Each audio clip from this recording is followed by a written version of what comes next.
இரண்டுமே ஒன்று போல் அமைவது உருவக அணி ஐயா. எப்படி? தமிழ் தாய், இங்கு தமிழை நாம் தாயோடு ஒப்பிடுகிறோமா அல்லது தாயை தமிழோடு ஒப்பிடுகிறோமா என்று நம்மால் அறிய முடியல அல்லவா? அதனால் இது உருவக அணிக்கான சிறந்த எடுத்துக்காட்டு. எண்ணிலவையாக பெயரையும் எண்ணின் பெயர் அந்த எண்ணை குறிக்காமல் அதில் உள்ள பொருளுக்கு ஆகி வருவதால் அது எண்ணிலவையாக பெயராகும் ஐயா.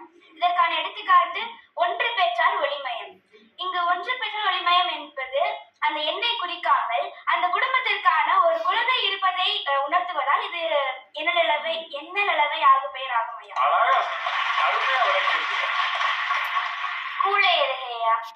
முதலாம், இரண்டாம் மற்றும் மூன்றாம் சீர்களில் இரண்டாம் எழுத்து ஒன்றி வருவது கூழை எதுகையாகும் ஐயா. அந்த சீர்கள்னு சொன்னி, அந்த சீர்னா என்னன்னு சிலருக்கு ஒருவேளை சந்தேகம் வரலாம்ல. சீர்னா இரண்டு அல்லது ஒன்றிற்கு மேற்பட்ட அசைகள் அமைவது சீர்களாயும். சொல்லுக்கு இன்னொரு பெயர் தான் சீர், அப்படி கூட விளக்கலாம். இப்ப திருக்குறள்ல எத்தனை சீர்கள் இருக்கும்? முதல் அடியில் 4 சீர்களும் ஈற்றடியில் 3 சீர்களும் கொண்டிருக்கும் ஐயா. அழகா நீளமான விளக்கத்தை சொல்லியிருக்கிறேன். உங்களுக்கும் எங்கள் வாழ்த்துக்கள்.